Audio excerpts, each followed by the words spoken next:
Hi, I am Zoe Alexander. I am an energetic healer and a transformational coach. I work with people here in the Gentle Dragon in Monavale in Sydney's northern beaches, and I work with people overseas via Skype and FaceTime.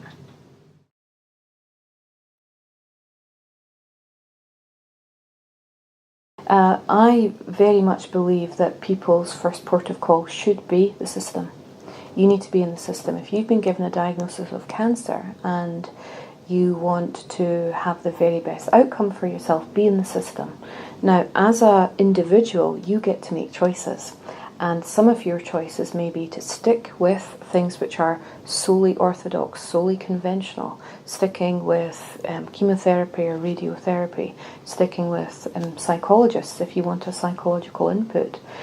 You as an individual, you may actually have a belief in alternatives, and there may be a great reluctance to take things such as chemotherapy, which you currently view as poison. Someone like myself, I see myself as complementary, which means I don't sit in orthodox and I don't sit in alternative. I'm not an alternative. I complement both. I believe very, very much in people should be within a system that can support them. Right now, in our culture, that is the traditional health system. You want to be in it. As an individual, once you're in it, you can make choices about yourself. You can be your own general. You can make choices on your treatment. You can question on your treatment. You can ask curly questions on your treatment, and I support that. I believe that you should be feeling empowered throughout what you're going through at a time when you maybe feel like you're having the worst period of your life.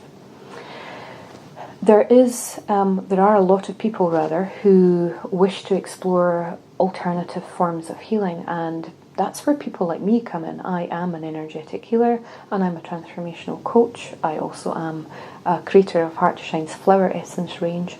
All of those modalities sit within alternative healing, alternative therapies, but I personally believe in taking a complementary approach. The work that has been done on studying the placebo, and if you're interested in this, you want to look at Dr. Lisa Rankin or Dr. David Hamilton. Do what you think might work. Simple as that.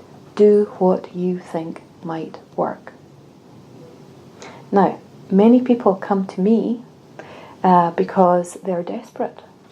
They are going to take their chemotherapy, or they're choosing not to take their chemotherapy, and they want to look at other ways of exploring how they can heal, how they can feel better about themselves.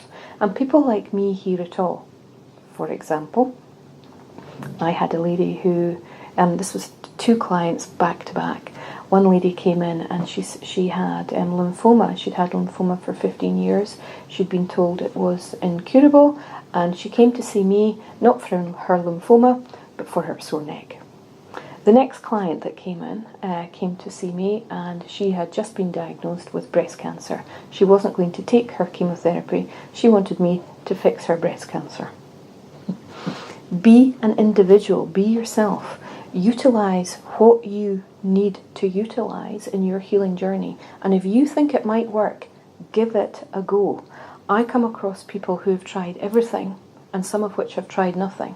And even in my personal life, my father-in-law recently passed from cancer, and he believed that conventional medicine would work for him, and that chemotherapy and radiation would work for him, and he'd only come and see me if that didn't work. He never came to see me. He's since passed. But he stuck with his belief system. That's what's important. Now, some of you may find that a strange story for someone like me to tell, but from my perspective, life and your experience of life is much more than whether you live or whether you die. We're all going to die. It's about, can you live within your beliefs and your values? So work with that, but get into the system, because the system is where the support is. It's where the support is for you. It's where the support is for your loved ones who are there.